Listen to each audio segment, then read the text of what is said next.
It's about the restoration of our republic. We want to educate, encourage, enable the power.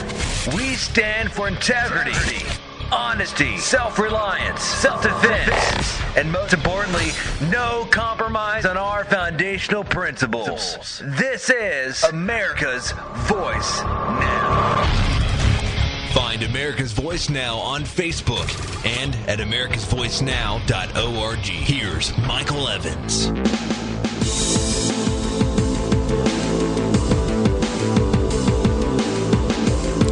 Good morning, America. You're listening to America's Voice Now. You're joining us on our live on our website. I appreciate you. We started a few minutes late this morning because of a cable glitch. My apologies. We, if you're watching us streaming live on our website, we are running out of our new video studio this morning, and we ran a test yesterday, and everything looked fine, but apparently we weren't getting audio at one feed, so I apologize for that.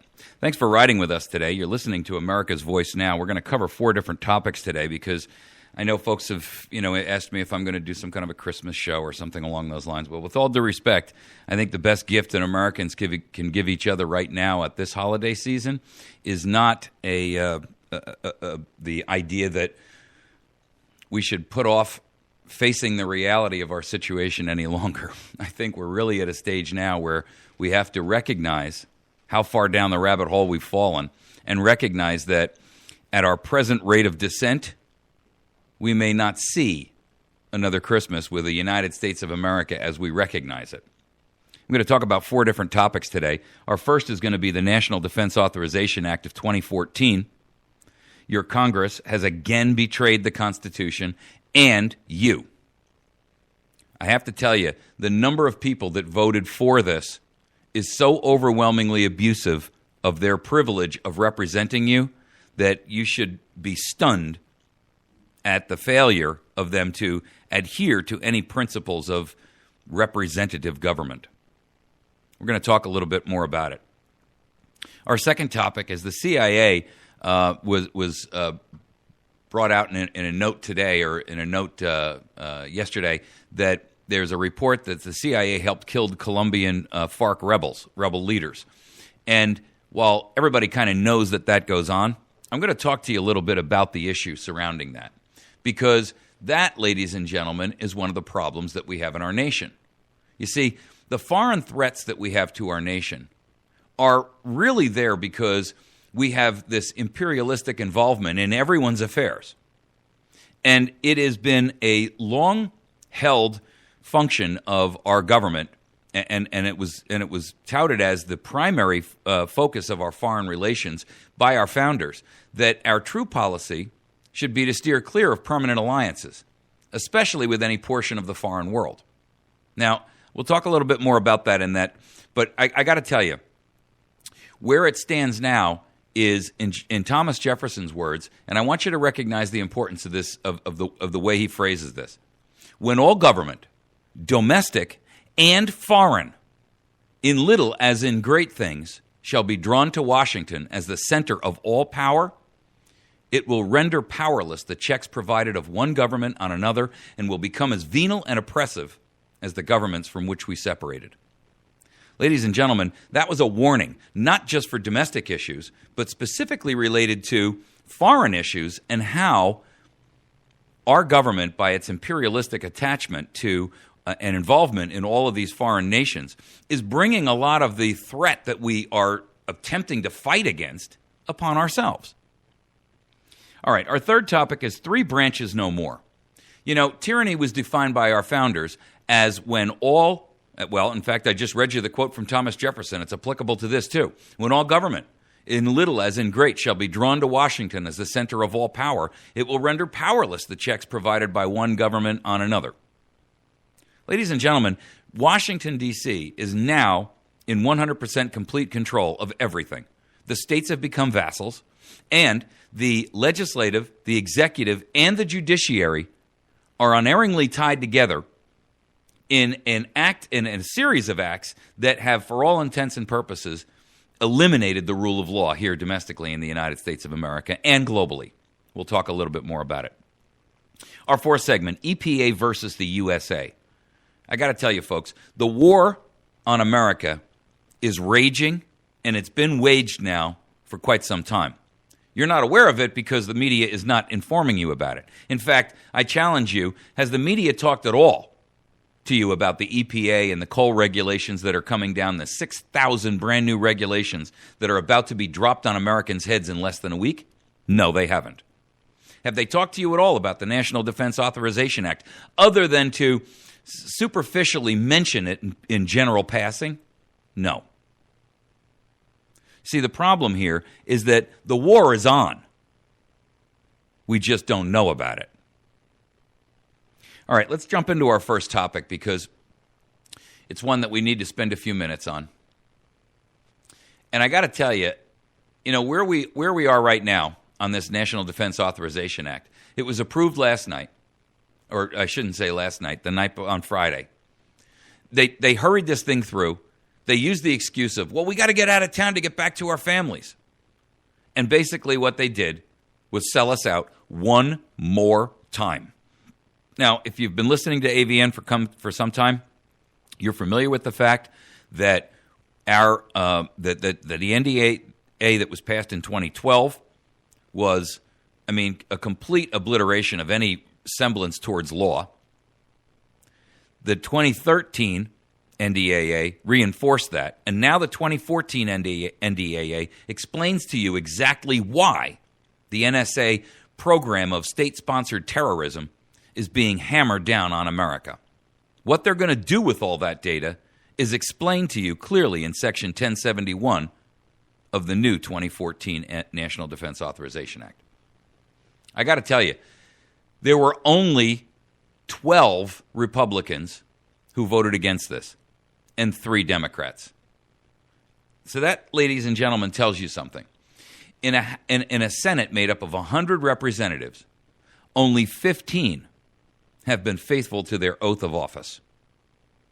The other 85 have absolutely no problem at all with selling you into oppression and slavery and into an Orwellian, dystopian police state. That's the simple truth, folks. Anything else that they tell you is marketing and rationalization for state-sponsored terrorism. That is the truth. There were only 12 Republicans who voted against it and 3 Democrats. 2 of those 12 that voted against it were on the Republican side was Rand Paul and Ted Cruz. Now, I don't endorse either guy. I think they both have problems. In fact,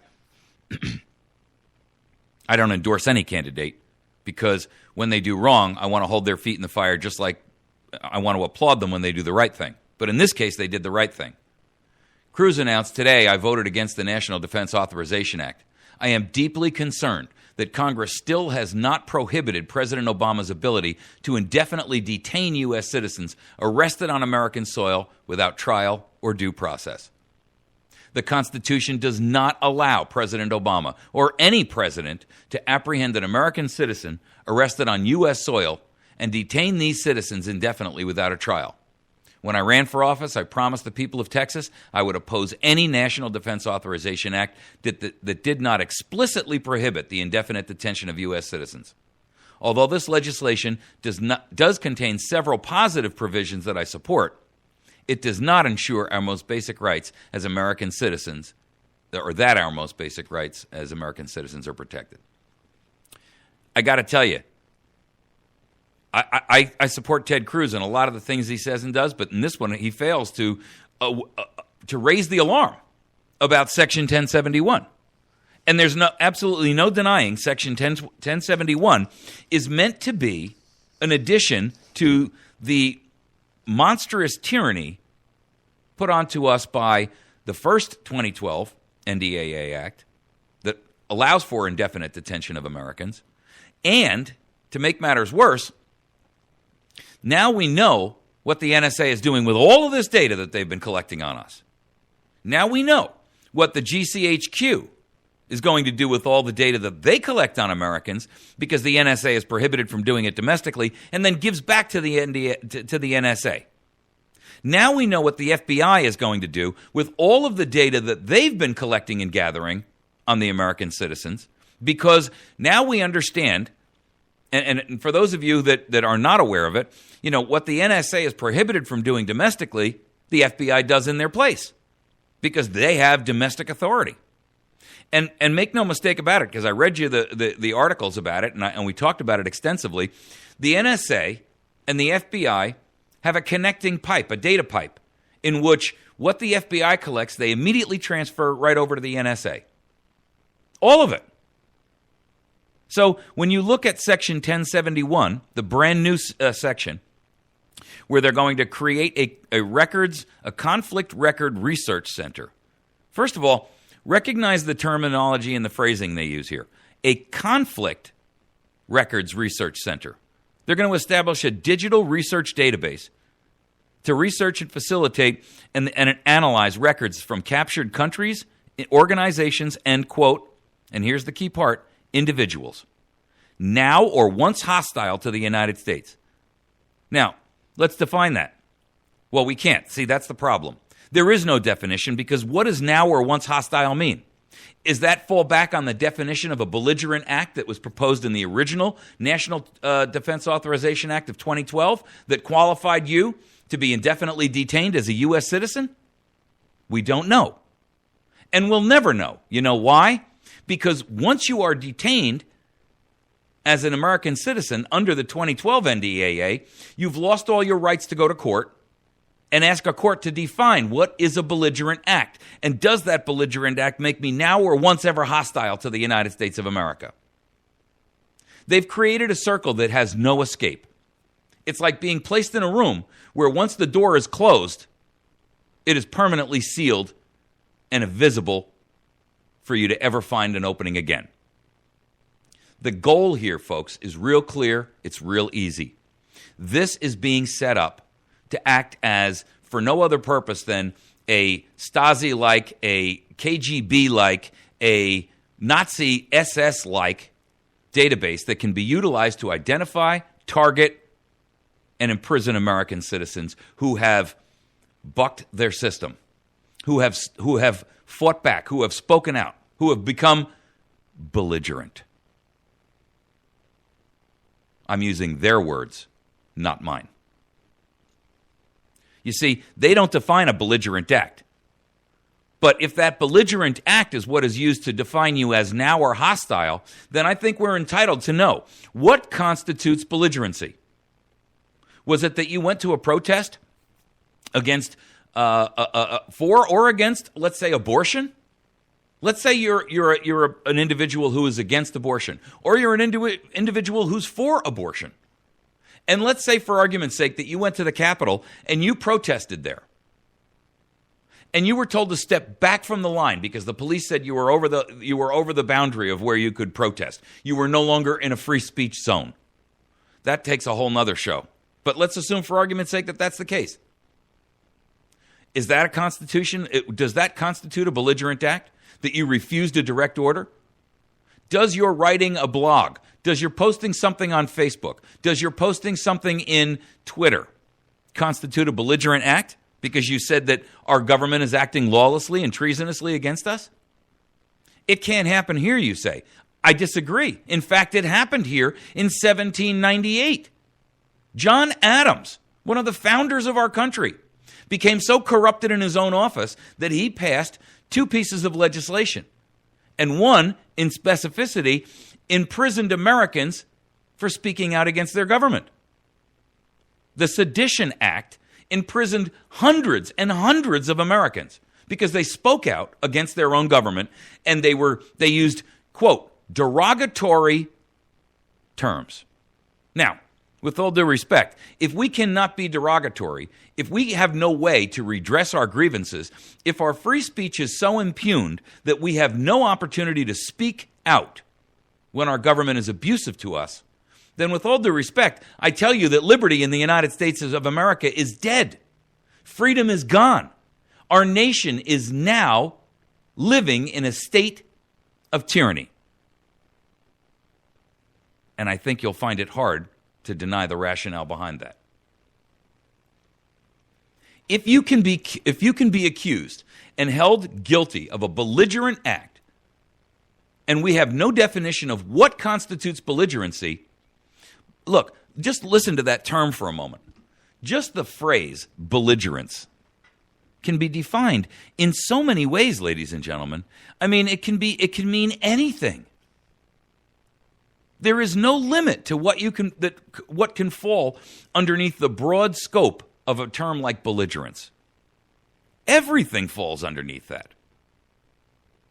And if that is the quantifying criteria for you to be declared now or once hostile to the United States, then of course that gives them the ability to compartmentalize, store, and research and analyze all of this data. Now they tell us what the data is, so let's go over that. Now that we know and we've identified who, and look, I'm not identifying this. They are. I'm just using their own words, and I'm using what I know is going to be the rationale they're going to try to use in court if anyone sues them. So, since we now know that they can obtain records from individuals, I mean, I get the countries and I get the organizations. Their argument there will be, okay, well, there are foreign nations that are against our best interests, let's say Iran, and that's the one that they'll use. Okay. Then they'll say, and there are organizations such as Al-Qaeda. Okay. But does that also incorporate the Tea Party?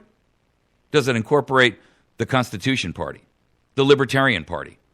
Does it constitute the ACLU? I mean, what falls up underneath the term organization? An awful lot of things, folks.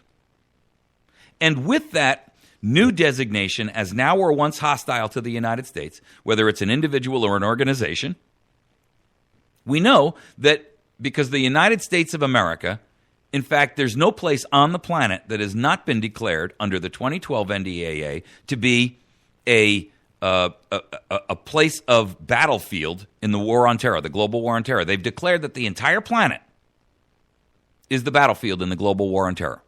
And since that's the case, there's no place left where you can have a home safe zone. So individuals and organizations can be found to be now or once hostile based on what? A belligerent act. And with that, they have the opportunity to preserve the following records. Consistent with the protection of national security information, they can capture personally identifiable information, intelligence sources and methods, and the records that they can store are very clear about how broad and how broad and abusive they are. In fact, they define them in their own document. I'm going to find that definition for you. Here we go. The term captured record means any document, audio file, video file, or other material captured during combat operations. Wow.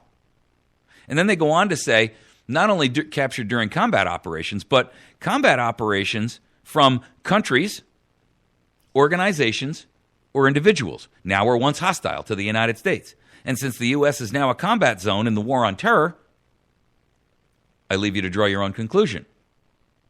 Furthermore, they open this up not just to government, but they open it up to third parties who have political connections and ties. They can conduct and disseminate research and analysis to increase the understanding of factors related to international relations, counterterrorism, conventional and unconventional warfare.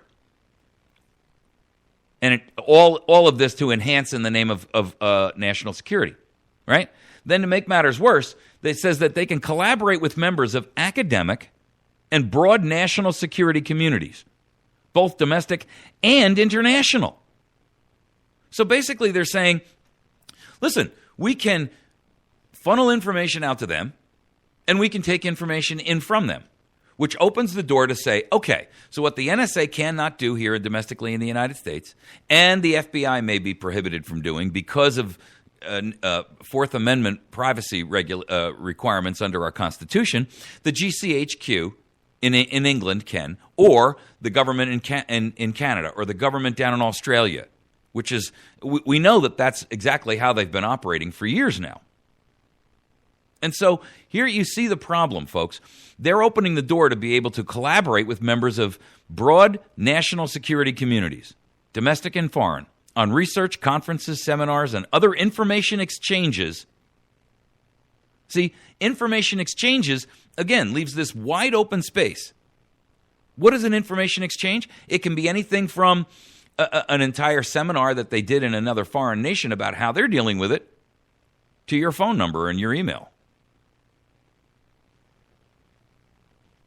Not to mention the fact that they've opened this up to be able to receive funding from non-government entities who would then be open and open to receive this information. In fact, these groups can transfer funds to the Department of Defense to pay for it. Who are these groups? Are these non-governmental organizations like the folks who are promoting and driving the Agenda 21 thing, like the Sierra Club and the conservation and conservancy groups out there? These radical extremists in the environmental movement? Yes, it is.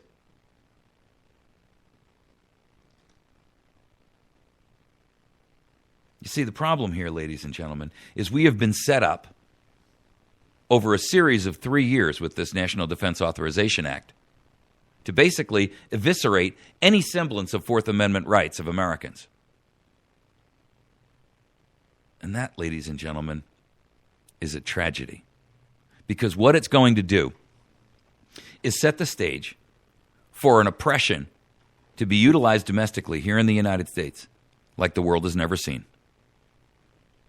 We will be looking at oppressive tactics here domestically in the United States that will rival anything the East Germans, the Soviets, the Cubans, Pol Pot, Chairman Mao, the Chinese Communist government. We will look at tactics here in the United States and the targeting of your fellow citizens and your family members like we have seen only in the days of, and even worse than we saw in the days of Nazi Germany.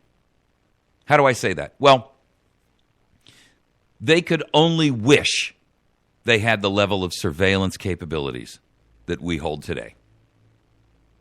You've been listening to America's Voice. We're going to take a quick break. When we return from this break, we're going to tackle our second topic, which is the CIA has been accused of killing some Colombian FARC rebels.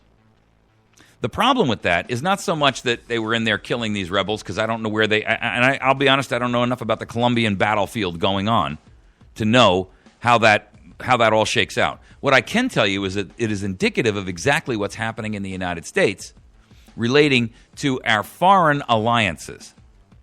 And the same applies to Colombia as applies to Al-Qaeda, as applies to Afghanistan, and applies across the board, Saudi Arabia, everywhere. We're going to take a quick break. We'll be right back. Stick with us. You're listening to America's Voice Now. When we return, we'll tackle this other topic. Please find us on the web by going to americasvoicenow.org.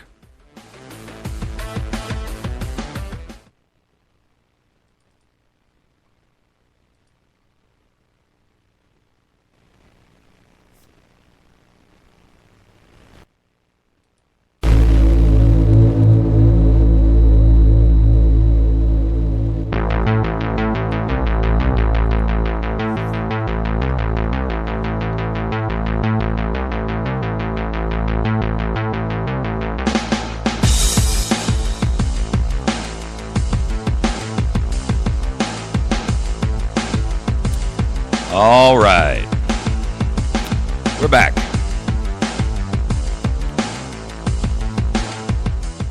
You're listening to America's Voice Now. My name is Michael Evans. I'll be your host this morning.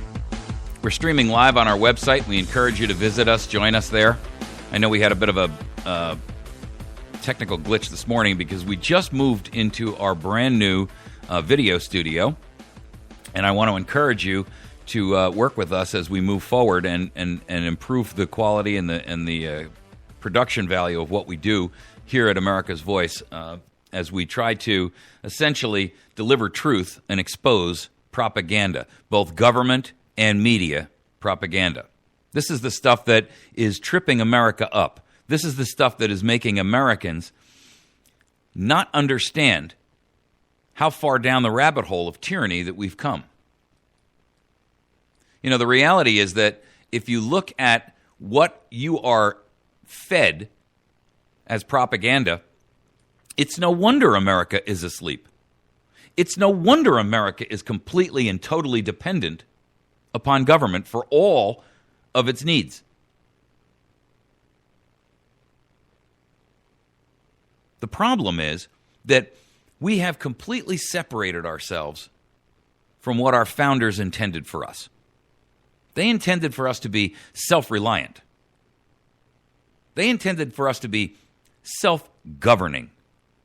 Self-governing doesn't mean state government. It doesn't even mean county government. It doesn't mean city government. Self-governing means that we, as individuals, govern our own actions. We are responsible for those actions. That those actions that we take, whether for good or bad in our lives, are those actions that make us who and what we are. And when we do the right thing, we're rewarded. When we do the wrong thing, we have to bear the brunt of those results and the responses that come as a result of that. Now, our government is also expected to remain sovereign and self-governing. And we have seen over decades now that our involvement with foreign governments and foreign national governments has been one that is fraught with constant situations where we're involved in the business and the economies, the policies of foreign governments. We're involved with them militarily. We're involved with them economically. We're involved with them in terms of our desire to bend and mold and shape their policies. You see, instead of acting like, I'll sum it up this way. I have a really good friend of mine who has a quote at the bottom of her email. And this quote is especially relevant in this situation. Because, you see, what we do as a nation is we promote the gospel of liberty and freedom and free enterprise. We promote the gospel of self-governance on paper. We have a moral high ground that we stand upon. And yet, we actually don't practice what we preach. And this little line at the bottom of her email is very, very appropriate in this scenario. It says, at all times, preach the gospel, and sometimes speak. You see, we don't preach by example because we ourselves as a nation are not following our own foundational principles, our own foundational concepts. We're not doing it. We're sitting out there selling to foreign governments and foreign nations and foreign peoples the benefits and the beauty of a republic. We tout democracy. We tout free markets, free enterprise. We tout the benefits of every individual being able to make or break based on their own merit their way through the world. But when it comes down to the actual accomplishment of that, we don't deliver. We don't even practice it ourselves. Our own government has become so repressive on Americans by nature and by the virtue of the way in which they are fostering and driving an intended dependence that the message falls on them like a preacher who everyone in his congregation knows is engaged in an extramarital affair. How does he have any credibility? He doesn't.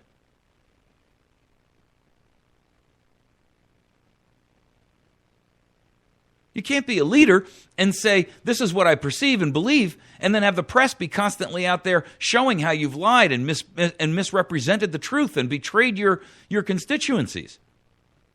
You can't be the pastor of a church who says, I believe in the following tenets, and then violate them clearly and openly and be caught at it and still have a level of credibility to be able to stand up in front of a congregation and say, this is how you should live your life. Because you're no longer a shepherd with moral authority.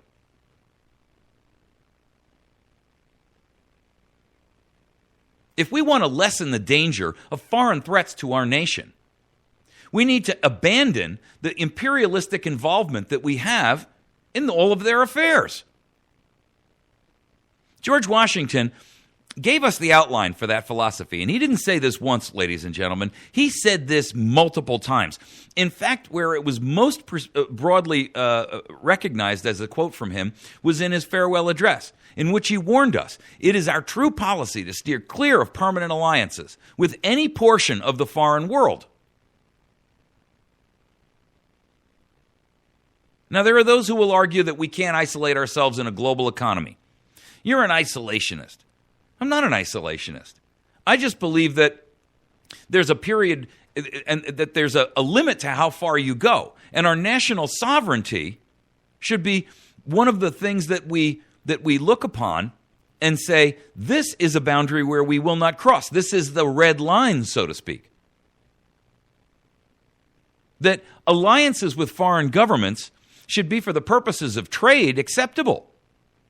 But for the purposes of going in and fighting their battles on their behalf, for the purposes of going in and taking sides, especially when that side is clearly not in line with that which we espouse as a nation. Freedom. How many oppressive regimes are we on the side of? I mean, come on, folks. This doesn't take rocket science. Anybody who argues to the contrary is trying to split hairs with you. If we're on the side of a domineering government, then we're on the side of the wrong side. The truth is, that's not an isolationist concept. That's just a concept of moral high ground. You don't have to be an isolationist to have the moral high ground and to rationally understand and accept it for what it is. And that applies to politics as well as every other aspect of our lives. You see, this stuff isn't related only to politics. It flows down. It's a truth, whether it's a truth in your personal life, whether it's a truth in your business life, whether it's a truth in our political lives, whether it's a truth related to our nation. Truth is truth, regardless of how and whom it's applied to.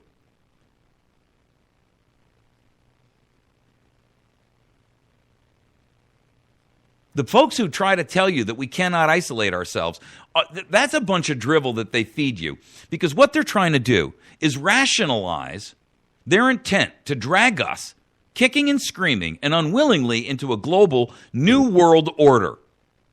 A new world order where we as a nation have no sovereignty, where you as an individual have no sovereignty, and your rights are granted to you as a privilege, not as creator given. Where this is a land where we violate our own constitutional foundations. And the hypocrisy is obvious, because here we are vocally claiming the moral high ground politically, but our actions clearly belie our words. There's no truth to them, and everyone can see. It's the absurdity of the old adage of the king who wore no clothes. And he marches down the street, and everyone, because they fear him, says, "Oh, Majesty, your clothes are so wonderful." And they all pretend he's wearing clothes just because they fear his wrath. This is no different. Our government is no different than any other government. It has become corrupted beyond all recognition to what our founders' intentions were for us as a nation, for us as individuals, for our governments, both state and federal. We are no longer within any semblance of any boundaries that existed within the scope of their visage of what this nation should look like. And I can prove that to you. In fact, I'm going to prove it to you. Thomas Jefferson, he and Madison were probably they would be construed to be the founders, if you will, of our present Constitution. And they were both prolific writers. And Jefferson wrote repeatedly about the dangers of government becoming this all-consequential power. I'm going to read you this quote, and I want you to recognize it for what it is. And I want you to pay special attention to the part where he applies the global sense to this phrase. Now, it applies domestically as well. But it also, and you'll hear why, it applies in a global sense. Note his use of the word foreign. Here's what he says. When all government, domestic and foreign, in little as in great things, shall be drawn to Washington as the center of all power, it will render powerless the checks provided of one government on another, and will become as venal and oppressive as the government from which we separated. Just think about that for a moment. When all government, domestic and foreign, notice the key phrase foreign here. He's clearly speaking, when he says domestic and foreign, about foreign nations. And when they cede their power in little as in great things, and they are drawn to Washington as the center of all power, it renders powerless the checks that are provided of one government on another. And that means he's talking about one government on another in terms of both state governments against the federal government. He's talking about the judiciary versus the executive versus the legislative. He's talking about our relationship with foreign nations. He's covering it all right here. And his warning is that when that occurs, we will become as venal and as oppressive as the government from which we separated. Ladies and gentlemen, I posit to you, we've already reached that point.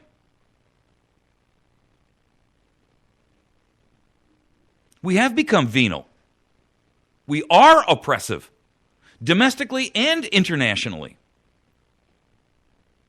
Here we are abusing foreign governments, claiming that it's in their best interest to have a democracy which we don't practice ourselves. How do I know that? How can I say such a thing? We don't practice a democracy or a republic here. And by the way, for the record, I'm tired of hearing politicians say that this is a democracy. It's not a democracy. This is a republic. And if you don't know the difference between a republic and a democracy, a representative republic that operates democratically, you really need to go and educate yourself. A democracy, in full scale is just sheer majority rules. So in theory, under a democracy, we could say rape, robbery, and murder are okay, as long as the majority says so. Wow. Think about that for a moment. It's okay if the majority says that those people who have any wealth,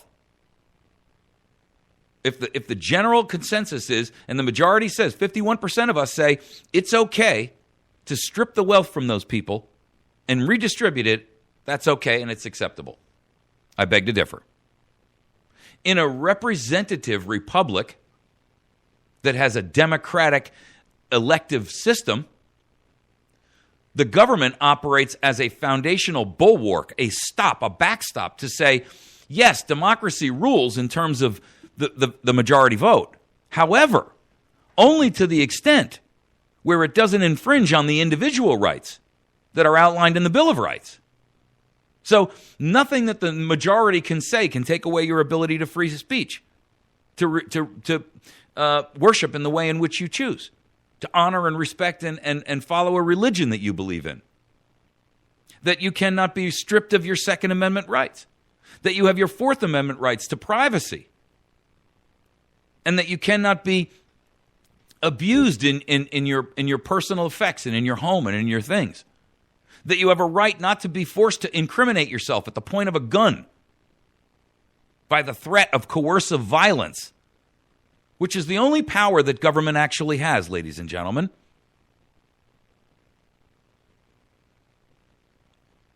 You see, the truth is, here we are taking our imperialistic influence overseas, where there is no constitution that foundationally gives them a base of operation, and we're saying, now, we believe in this over here, but when we come to your town, when we come to your country, we can abuse you because you don't have those constitutional rights, and we can take sides in whichever country or whichever government we think is going to best administer our need and our growth and power and influence.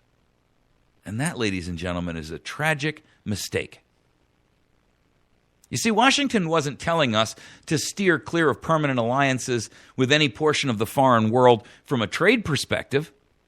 He was saying, do not make treaties with people who, for all intents and purposes, are your enemy. Do not involve yourself in their internal affairs. Because to follow that line of thinking, once we become so involved, so intrinsically connected to their government, we have done what? We have dragged the influence home to us. And when all governments, domestic and foreign, shall be drawn to Washington as the center of all power, it renders powerless the checks provided. You see, listen, whether you believe that we're in this step into this new world order and a global, elitist one world government or not, I can tell you that every government is obviously vying for a seat at the table and a leadership role in that.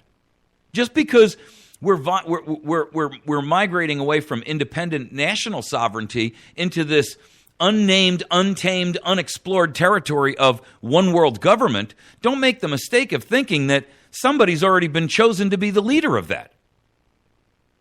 We're vying for it. China is vying for it. Russia is vying for it.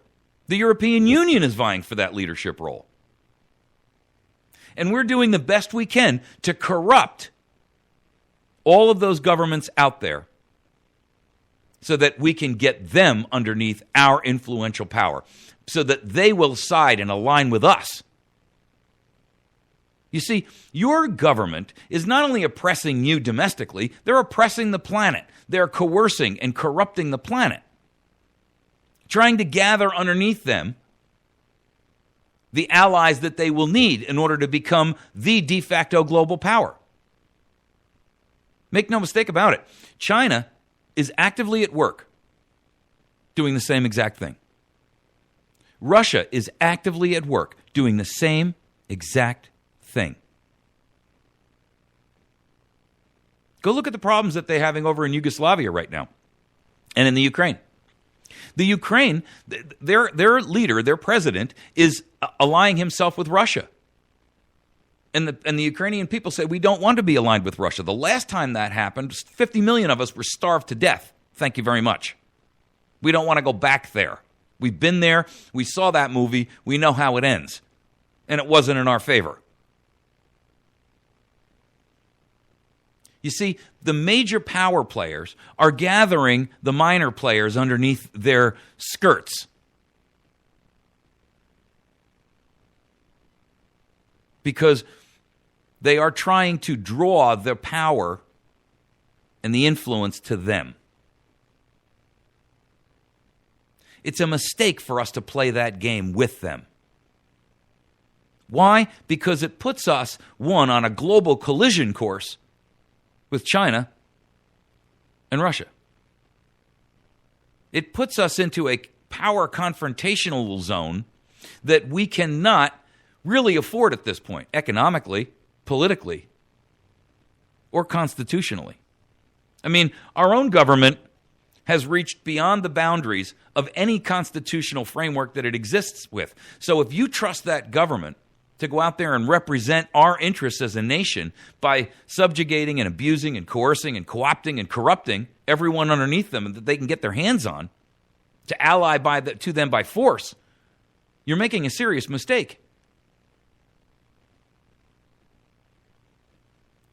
The problem is that we have lost our connection to let's do right at home and then do right abroad. And the best right that we can do abroad is not to be involved in their political affairs.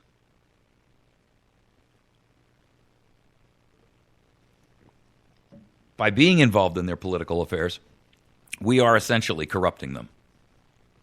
All right, I'd like you to, we've only got a minute or two left here. I'd like to make sure that you folks are cognizant and working with our sponsors. You know, we have a group down in West Plains, the Battery Station, and these guys are real big promoters of this program. And they're also real dedicated patriots. This year they are working with D Company 18 Cav called the Reapers. They're stationed in Afghanistan.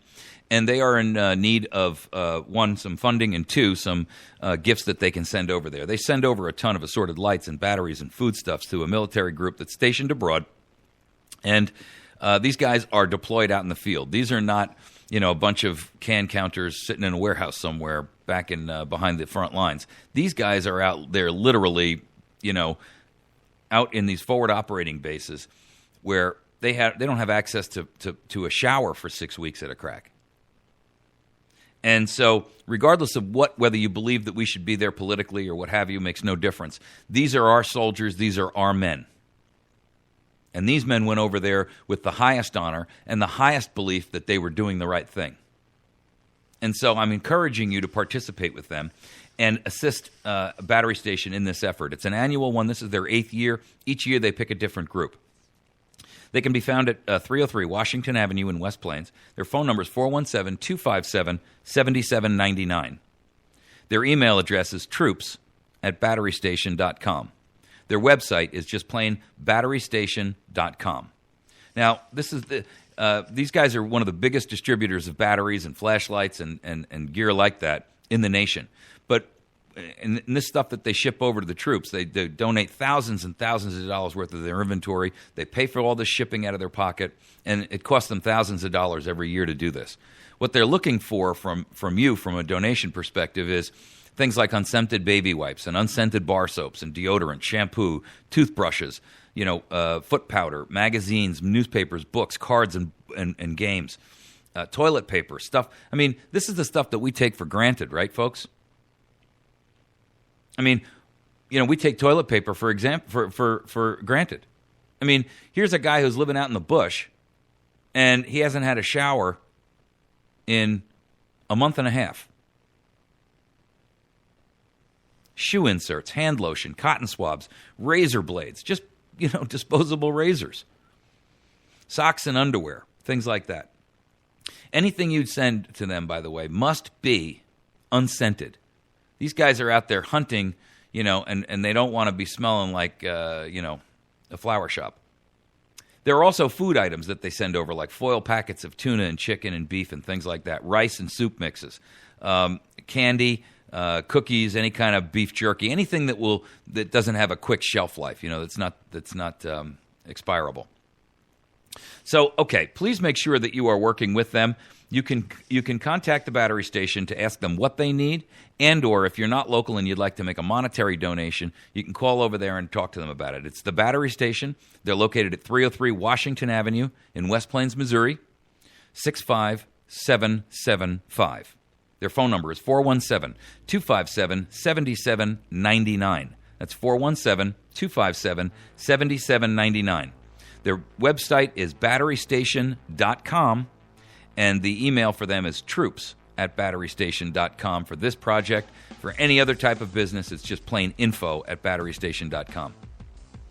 Make sure that you are working with the Battery Station. I'm going to talk to you when we come back from this break about the co-op program we have with them, because that's a direct benefit to you, and it's only open to America's Voice Now listeners.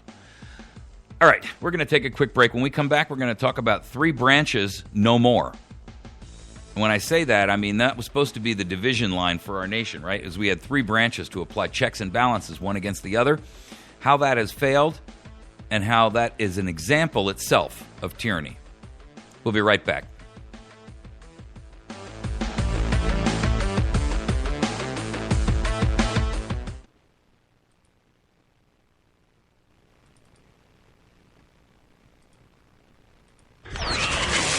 It's about the restoration of our republic. We want to educate, encourage, enable the power.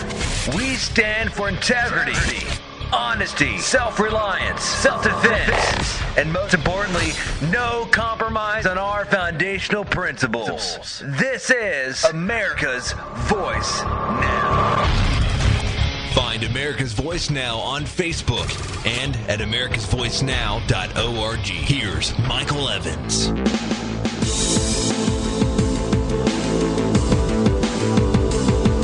Good morning, America.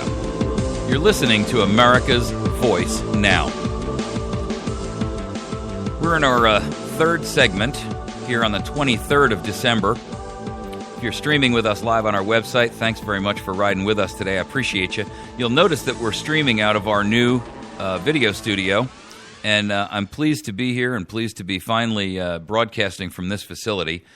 We've made some major changes. We had a bit of a glitch this morning. We did this over the weekend, and we had a little bit of an audio issue this morning, but it's been solved, and we are streaming, and we'll be streaming here going forward. We're working on some improvements, and we're trying to obtain some additional equipment that will give us some capabilities and other issues that will help us to improve the quality of what we do and the programming that we do for you. We'll also be able to create here video specials that are not part of, if you will, the radio program, but will be more like television programs in terms of a commentary hour and some news programs. We're working diligently to bring that to you. We can always use some funding help because, frankly, this is a shoestring project. It works basically on donations. I don't get paid. We don't sell anything. We're not selling books, and we're not selling lotions and snake oil and nonsense. You'll never hear us out there promoting and selling products to try to pay for this. I don't get paid to do this. This is purely a voluntary effort. So anything that you can do to assist us is greatly appreciated. If you'd like to donate to our program and our project, we would gratefully appreciate your assistance. There's a couple of ways you can do that. You can go to our website. There's some links on there where you can either become a monthly sponsor, where it will automatically utilize a payment of 10 or 20 or 50 or 100 or whatever dollars a month, or you can make a one-time payment. You can utilize that through PayPal, and even if you don't have a PayPal account, it will allow you to utilize a credit card or a debit card through that system. In addition to that, you can mail us payments if that works better for you, and you can mail them to America's Voice Now. That's P.O. Box 1195. That's P.O. Box 1195, and that's in West Plains, Missouri, 65775. So again, that's America's Voice Now, P.O. Box 1195, West Plains, Missouri, 65775. Now, one of the things that we do that is kind of unique, other than the fact that, we're out here dispelling the mainstream ministry propaganda that you're fed all day long, and we're trying to help you by bringing the issues to your attention and discussing them in depth so that you really understand them, is we work with a group of sponsors who, certainly support our efforts here. They advertise with us on our radio station programming and things like that. Battery Station was one of them. I just talked to you at the end of the last segment about them and the work that they do with the annual Christmas drive that they do for our soldiers in Afghanistan. But I got to tell you, they've also worked with us to bring a benefit to America's Voice Now users that I think you'll find valuable. We have a cooperative program with them, a food co-op, if you will, in which you can actually obtain wholesale bulk food at pricing that you can't touch anywhere else. Now, they don't make a profit on it. They just do it as a service to our listenership. Kevin, the owner of Battery Station, is a friend of mine. And one day we were sitting down saying, what can we do locally to help folks? Because it's not just a question of, educating. You need the ability to be able to help prepare your family for emergencies, and whether those are natural or man-made or otherwise, preparing and keeping and being prepared are good things to do, irrespective of why you think you need to be prepared. It's just an insurance policy. And so we began this cooperative program where you can buy bulk food in 50-pound 50-pound lots, like bag of 50 pounds of grain or wheat or rice, or 25-pound bag of sugar or salt, or whatever the case may be.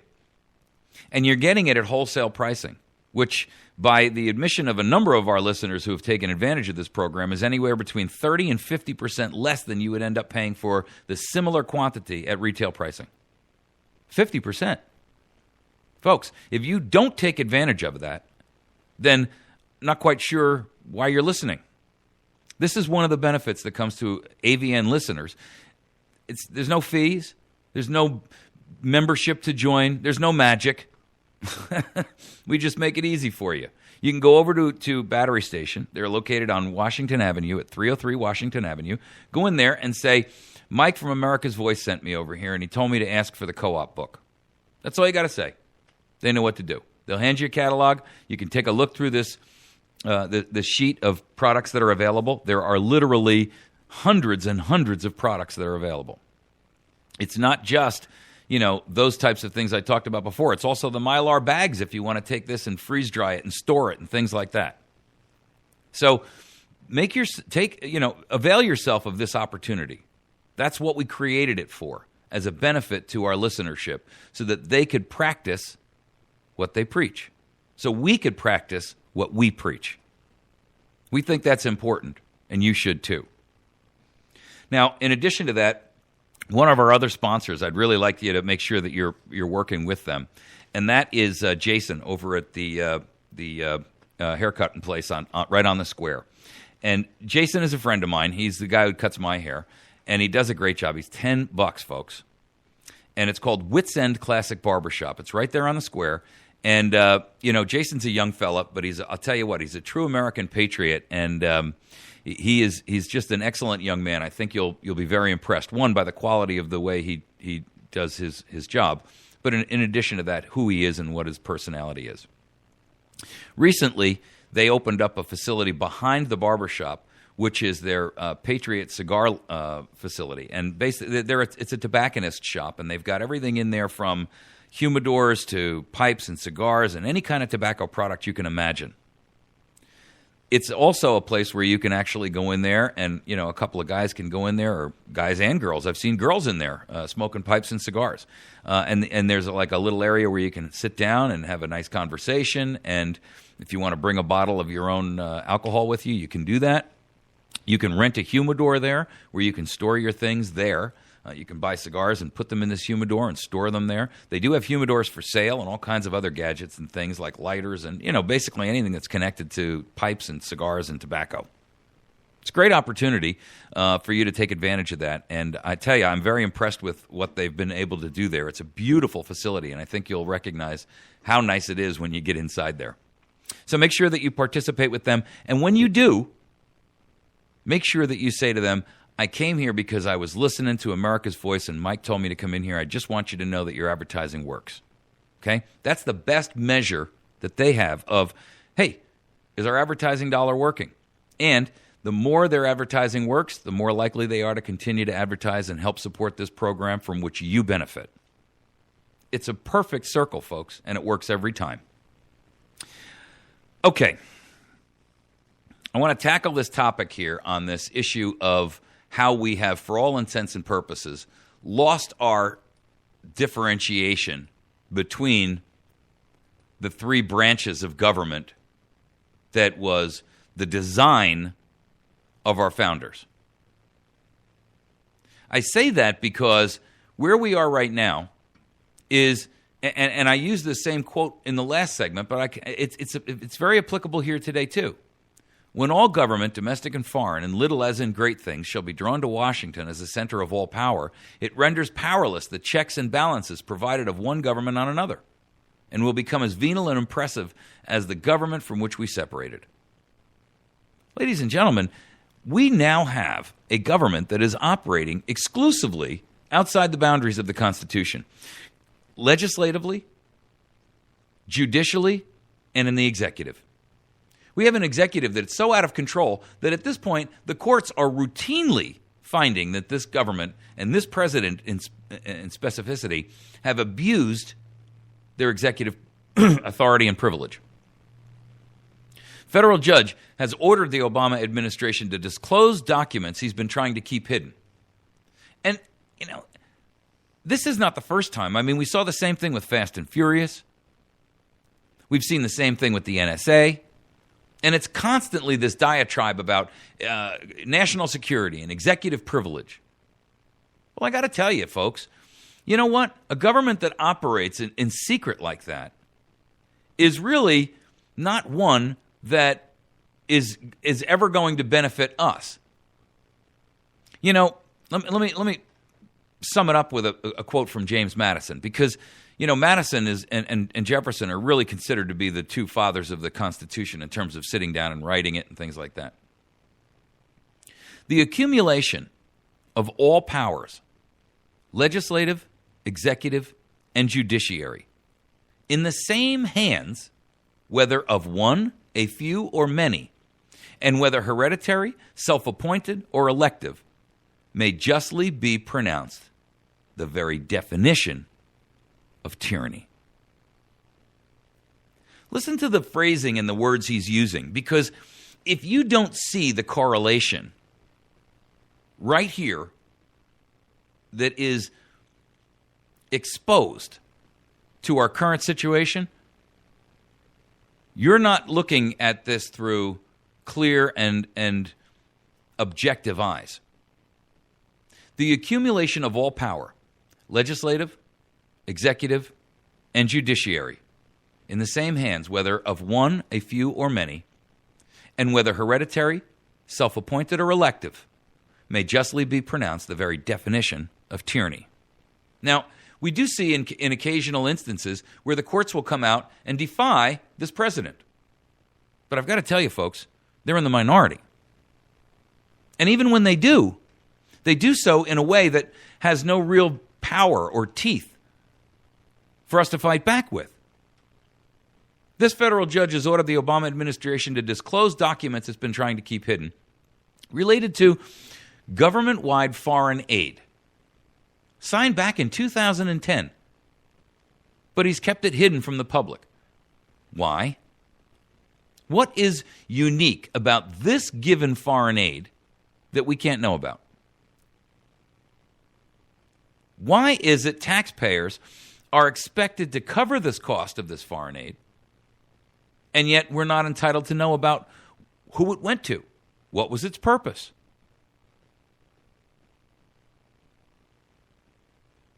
The Department of Justice, who's supposed to be in charge of the law enforcement aspects of the nation, the highest law enforcement agency in the land, is acting in total and abusive oppression against Americans by enforcing this secrecy on everyone and everything.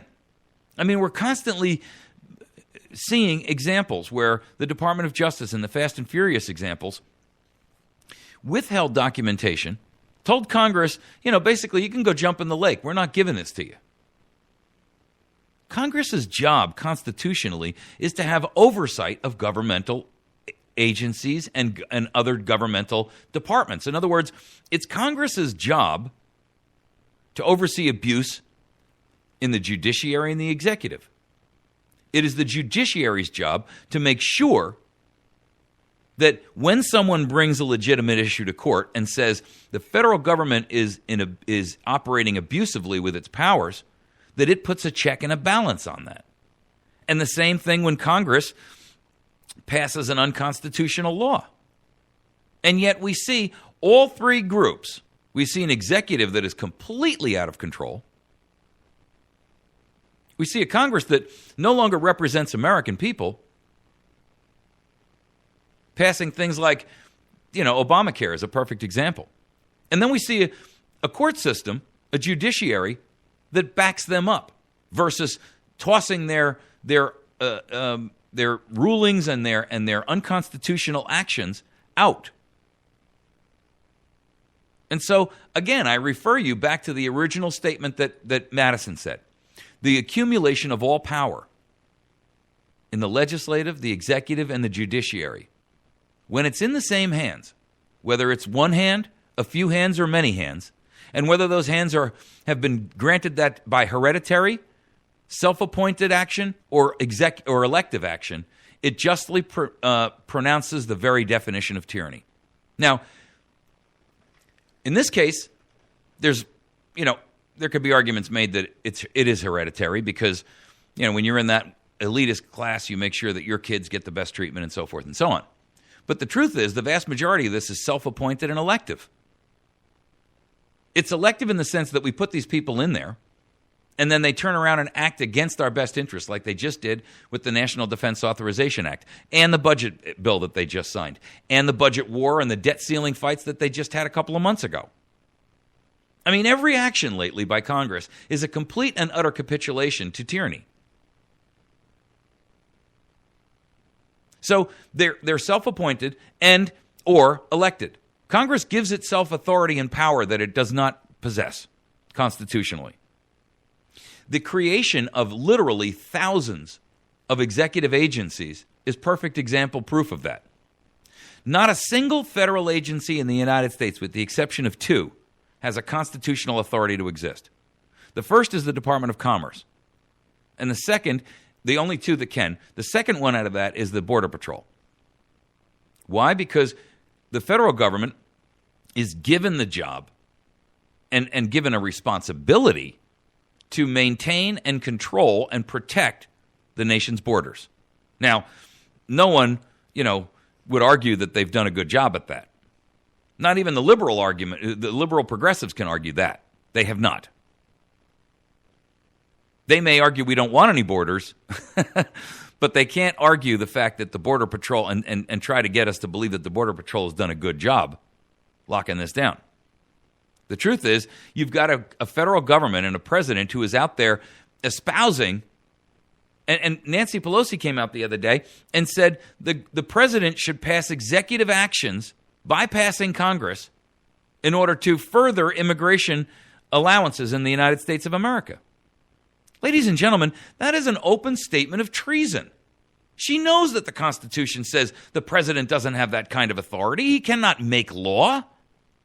Only Congress can make a law. That the Constitution does say. But Nancy Pelosi can't. President Obama can't. The courts cannot.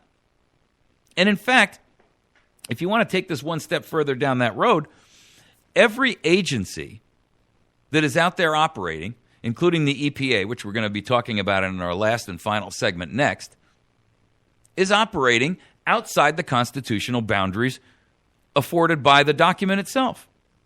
None of these agencies have constitutional authority to act. They're passing rules and regulations that call themselves law, parade about as law, carry all the benefits and all of the negatives and all of the dangers of law for you, and yet Congress hasn't passed them. They passed them merely by declaring them to be so. And that, ladies and gentlemen, is pronounced the very definition of tyranny. You have an executive that is operating in complete and utter lawlessness. In fact, for the first time, we're actually seeing mainstream media referring to this president in that fashion. Now, I've got to tell you something. That has never happened before in the history of the United States of America.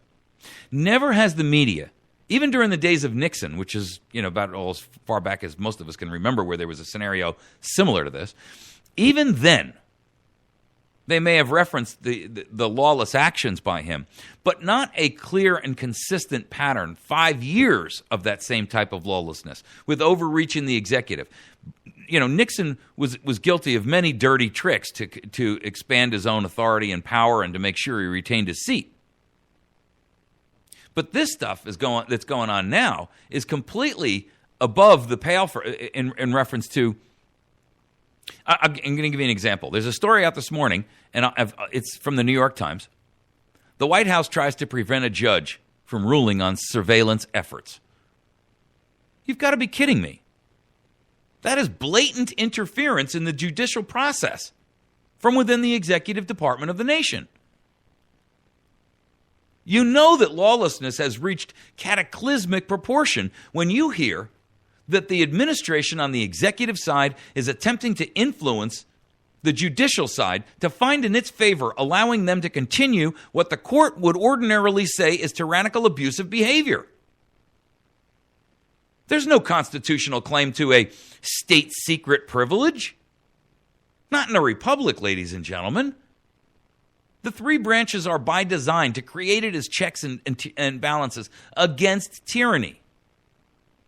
This is an unprecedented, and that's the president's word, not mine. He uses it about every eighth sentence he says. So this is an unprecedented level of obstruction by one branch over another, and it threatens the last tenuous threads of the rule of law that are left in this nation. It truly does. The courts have repeatedly found that this president and this administration have abused their authority. And I got to tell you, folks, that should be the only precedent by which the court actually gives weight to. Under American jurisprudence, the rules of justice, when a question of harm is applied, the court must find in favor of the injured party to prevent that damage from occurring. The courts are required to do that, especially against government, because government, by its very nature, has such extraordinary weight and power. And yet, the entire nation is subjected to this Orwellian abuse by a government run amok. If you don't see the handwriting on the wall, let me read it for you. The accumulation of all power, legislative, executive, and judiciary, when in the same hands, whether one, a few, or many, and whether obtained through hereditary, self-appointed, or elective, may justly be pronounced the very definition of tyranny. Ladies and gentlemen, that was written by Madison 200 and some odd years ago. He warned us what it would look like so that we wouldn't be caught unaware and say, well, we didn't see it. The truth is, it's there for us to see. If we choose not to see it, that's a willing abdication on our part. But there's no reason why we shouldn't recognize it when it arrives. And I got to tell you, folks, it's already here. The battle has begun. The war is on. Make no mistake about it. We are in a war. I know most Americans don't want to think that, but it doesn't make it not so. We're going to take a quick break. When we return, we're going to tackle our fourth segment this morning, the EPA versus the USA. In fact, I'm going to express to you and show you examples of how the war on America is already raging and waged. We are under attack right now from our own government. When you hear and understand the depth of depravity of this agency, it's impossible to ignore. We'll be right back. You're listening to America's Voice Now. Stick with us. We'll be back in just a few seconds.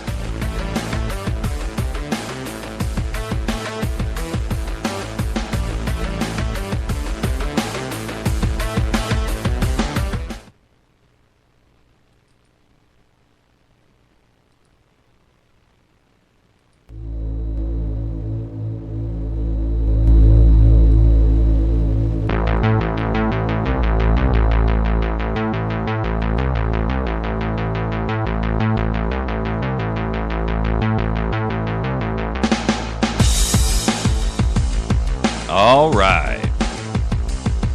We're back. Thanks for riding with us this morning. Appreciate the opportunity to spend the morning with you.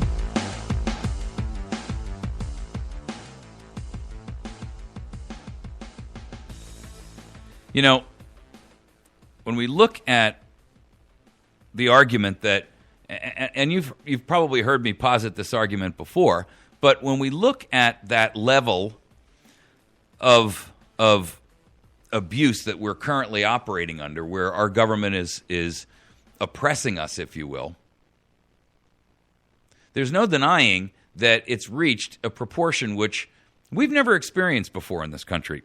I mean, clearly, we are in over our head in terms of what we can expect. I mean, we just don't get, because we've never really experienced it before. Foreign nations, by the way, folks, and if you don't believe that we're in trouble here, go ask some folks here who have emigrated here from other nations where they were oppressed in a way which we haven't even really yet begun to feel. But I got to tell you, the stage is being set right now for an oppression level that is unprecedented and terrifying. The EPA is one of the agencies, the executive agencies, that are operating extra-constitutionally and have no basis for existence under our Constitution.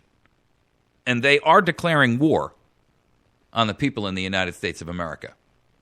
It's economic war, but it is war nonetheless. The president is instituted a climate action plan. He unveiled it in June. And the EPA is putting it into practice. Now, first of all, the president has no authority to issue executive orders to bypass Congress. Much less does he have the right to utilize the EPA as his weapon of mass destruction, or the IRS or any other agency out there. The EPA is mandating these exorbitant and punitive limits on power plant creation or emissions because they utilize coal. And here's the problem. Electricity cannot be generated and stored.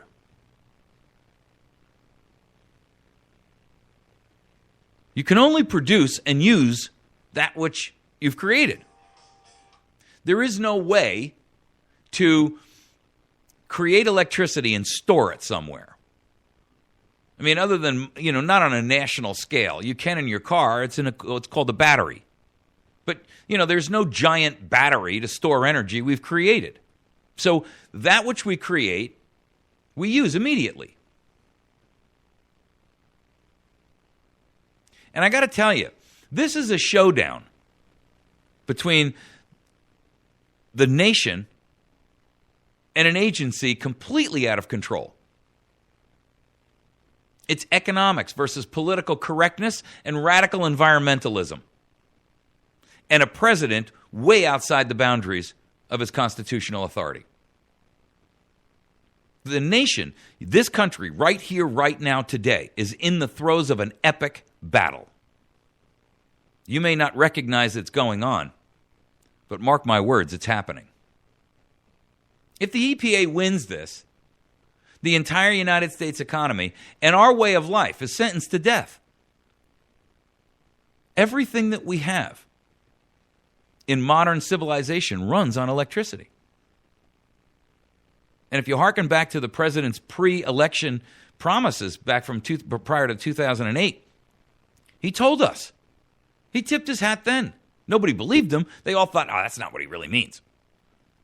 When are you going to start recognizing that what he was saying before is exactly what he meant? We are in the fundamental transformation of the United States of America, being remolded in his vision for us. Frankly, it's not a vision I want. And I resent one man being able to implement a vision on 315 million other people. Anywhere else, ladies and gentlemen, that's called a dictatorship.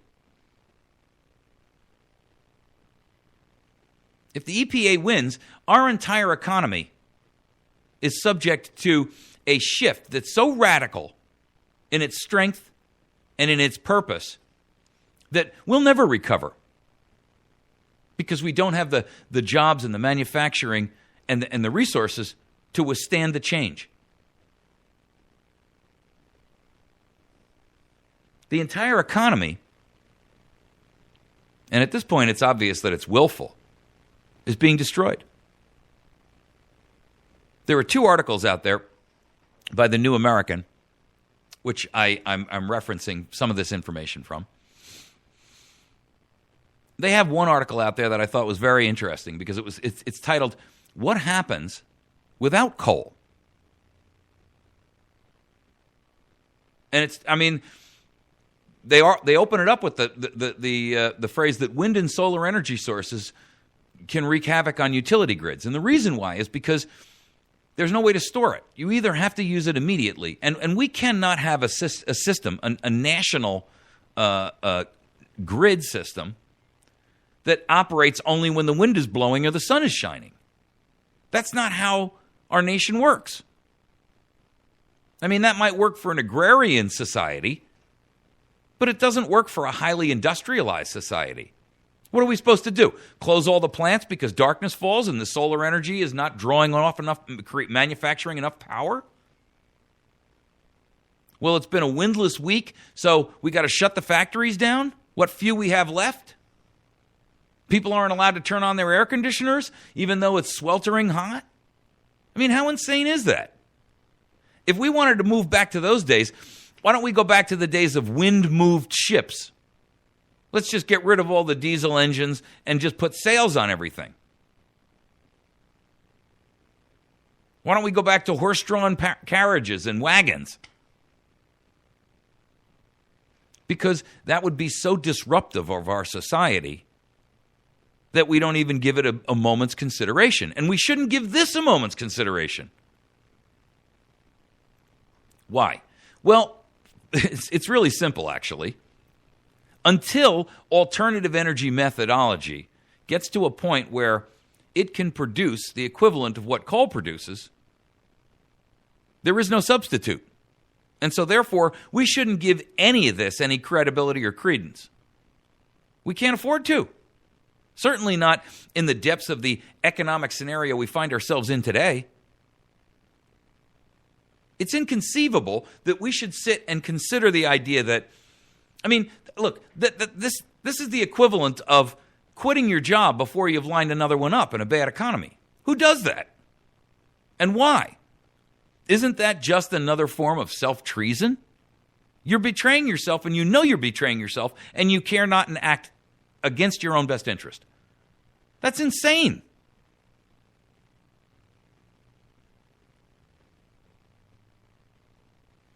The truth is, the environmentalists are out there screaming and getting their way for an argument which hasn't even been empirically proven exists, number one. I know they say, oh my goodness, climate change. Well, listen, they've been disproven when we were talking about global freezing, global warming. Now they just call it climate change because they don't want to be caught in another misnomer. The truth is, there is climate change. There always has been and there always will be. But it is not an excuse for us to completely destroy and decimate our own economy in an effort to corral and control something which is cyclical and global on a scale we have no control over. I'm not suggesting that we can't, in some way, shape, or form, minimize some of the damage that we may do environmentally. And I'm all for clean water, and I'm all for clean air, and I'm all for clean, a clean environment. That we have to live in it, right? We got to eat it and breathe it and drink it and live on it. But to go out in there and say, we're going to fundamentally transfer and change the scope of everything that we do and know and the shape our nation is currently grown into, and to start, instead of trimming that, just wholesale hacking off of major trunks of the tree is insane. How do you expect the tree to live?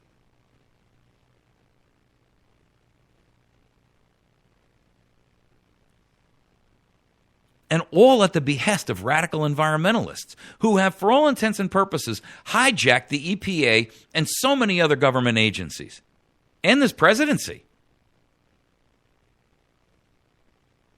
I mean, the president said to us, under my plan, electricity costs will necessarily skyrocket. Well, that's exactly what we're getting. But that has an economic impact that ripples throughout the pond of the economics of the entire nation.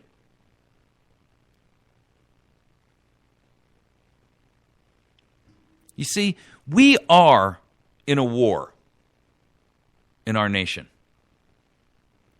We're in a war that is being waged against us by our own government. The EPA is no friend of the average American or the economy or industry or business or anything else. And I want you to understand the depths of how far down this path we've fallen, because without understanding it, you cannot fight it. In fact, you will decry and declare that there really is no war on. You'll say, well, I don't see it. I don't see the evidence of that.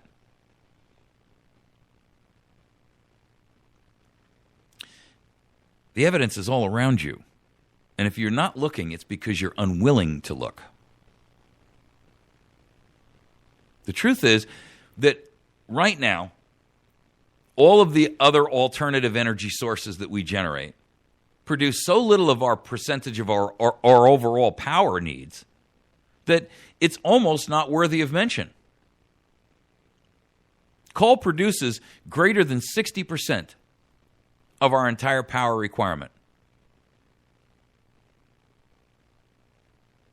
You know what renewables produce? About 15%. So do the math. Where are we going to get the shortfall? Where are we going to make up the difference? And how are we going to pay for it?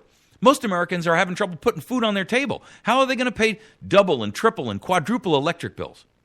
Don't tell me you haven't noticed your electric bill go up. Since this president has been in power, I can tell you empirically that my personal electric bill has climbed by almost 60 or 70%. It's stunning.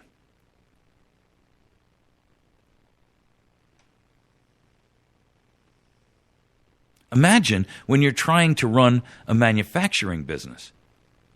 Imagine when you're trying to build cars or run a steel producing plant or a mining operation or just a warehouse.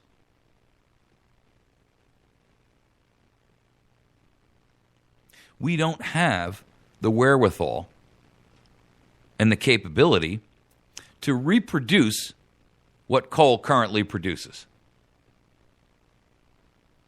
And with that simple fact lies an unspoken or unacknowledged truth. We're not prepared to let the EPA wage war on America under coal, under the possession and ownership of all water and water rights. The new regulations that are about to come out from the EPA number somewhere approximating 6,000. And they're writing as fast and as furiously as they can. They can't produce enough. They're working desperately to manufacture an agenda that doesn't even exist so that they can reinforce their own need to exist. And ladies and gentlemen, that is the definition of self-treason for the EPA. They are producing nothing and taking from us.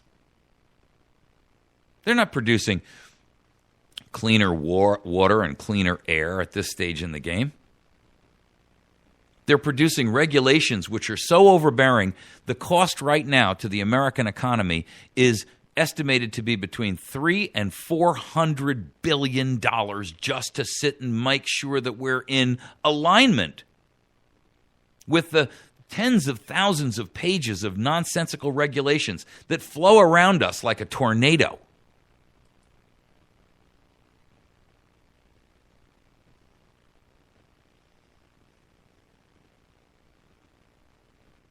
The truth is, we can't afford this. Electricity can't be stored. Until they've figured out a way to do that, we need what we need when we produce it. And if we can't produce it in a cost-effective manner, It damages our nation, it damages our economy, and therefore it damages our national security. And it damages each of us. Remember, we are the nation, not the other way around.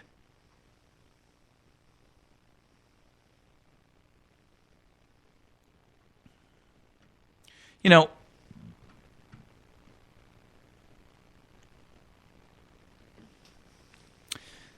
Adams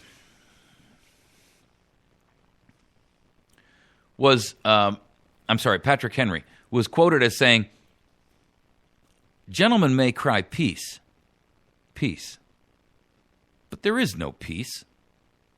The war has actually begun.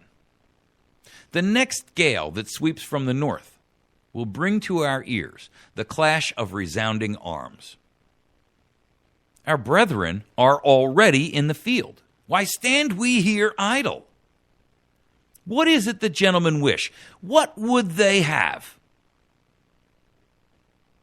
Is life so dear, or your peace so sweet, as to be purchased at the price of chains and slavery? Forbid it, Almighty God. I know not what course others may take, but as for me, give me liberty or give me death." Now, he was talking about a physical war with the British.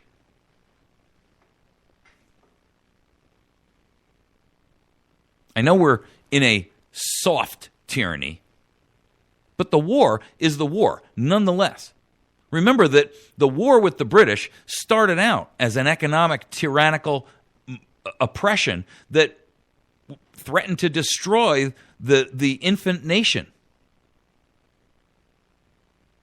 And war, almost all wars, are originally somehow or other involved in an economic scenario.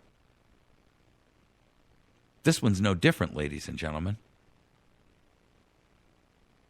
The Civil War was based upon states' economic rights to be free from government tariffs and partisanship, where it was the federal government penalizing this state in favor of a state that they preferred, picking winners and losers among states.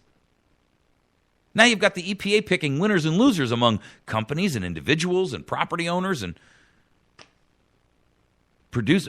energy-producing plants.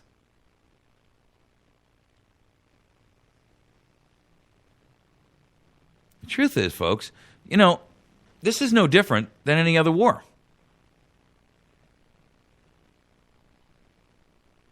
And everything that this government does, which is done, in secret, and, the EPA is probably one of the worst agencies we've got for operating in that concept of secrecy. They produce these rules and regulations and dump them on us in such massive quantities, we can't even track and figure out what we're supposed to follow and not follow. We don't know. There's too many of them to keep track of.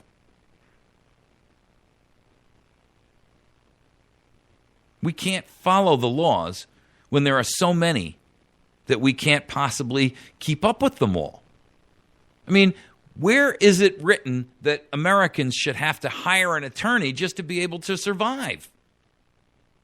To be able to operate and run a business? The truth is, we can't continue like this.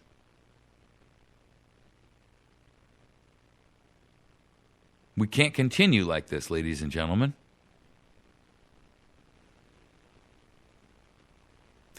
Madison said to us in the Federalist Papers, and remember, the Federalist Papers were explaining to us the concept of this nascent nation, right? This brand new constitution they had written, and what does it all mean to people? And they were expressing that in writing the Federalist Papers and saying to the folks that were supposed to vote on it, hey, this is what it means. This is what our intentions were. And here's what he said in Federalist Paper number 62. It will be of little avail to the people that the laws are made by men of their own choice, if those laws are so voluminous that they cannot be read. or they are so incoherent that they cannot be understood. If they be repealed or revised before they're even promulgated, or if they undergo such incessant change that no man who knows what the law is today can guess what it will be tomorrow. Law is defined to be a rule of action. But how can that be a rule which is little known or less fixed? Well, he was defining the EPA right here. He didn't know it. He was defining these administrative agencies, the literally thousands upon thousands of them that exist, from the Department of Education to the FCC to the FAA to the, every one of them. It will be of little avail to the people if the laws that are made by men of their own choice, by our elections, are so voluminous, so many, that we can't even figure out how to read them all. Or if they're so incoherent that we can't understand them. And ladies and gentlemen, look, there are attorneys that cannot track this. There are IRS special accountants that all they deal with is tax law, and they can't figure out what the convoluted mix of the messages is. This is like a pot of spaghetti. And everyone is expected to inherently know how to pull every piece out and straighten it out again. We're too busy just trying to make a living to figure that out. And if you got to hire an attorney and an accountant just to get through life, Madison is telling us very clearly here, that was not our founders' intentions. If the laws are repealed or revised before they can even be put into place and promulgated, well, guess what? Doesn't that define Obamacare? Here's a president who has made 18 modifications to the law outside of Congress, just unilateral declarations. You can do this, you can do that. We're going to let you do. Who are you to say you're going to let us do anything?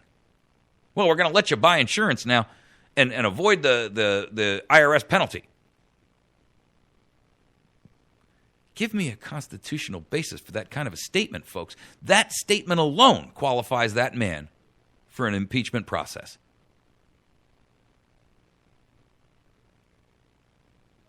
If these laws are repealed and revised so often before they're promulgated, or they undergo such incessant change that no man who knows the law today can guess what it's going to be tomorrow, bingo. Property owners, developers, manufacturers, factories, electricity generators, nobody knows what the law can be tomorrow. And we don't even know what it is today. And we have even less idea of what it's going to be like tomorrow.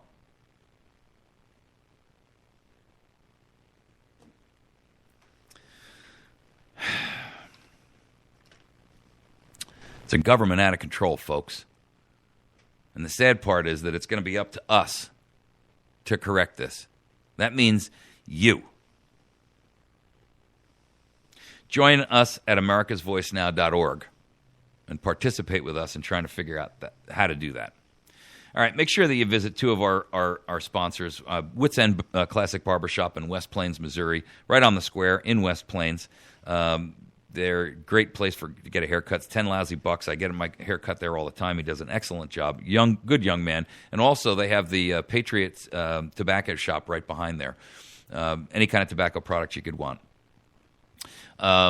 They're right on the square in West Plains. I encourage you to participate with them. And then also make sure that when you're in there, you mentioned that you heard about it on America's Voice Now and that Mike sent you down there. Please also make sure that you visit and patronize the Battery Station in West Plains at 303 Washington Avenue, West Plains. That's on the main drag heading up into the square. And that's their phone number is 417-257-7799. That's 257-7799. Or you can find them on the web at batterystation.com. Ask them about the Radio Listeners Co-op program for America's Voice Now listeners, and you can save a ton of money on your food supplies. Find us on the web at americasvoicenow.org. Join our Facebook page at facebook.com/America's Voice Now. And then also find us in every program that we do on YouTube, where we stream and post up our videos at youtube.com/America's Voice Now. Have a great day. We'll see you tomorrow.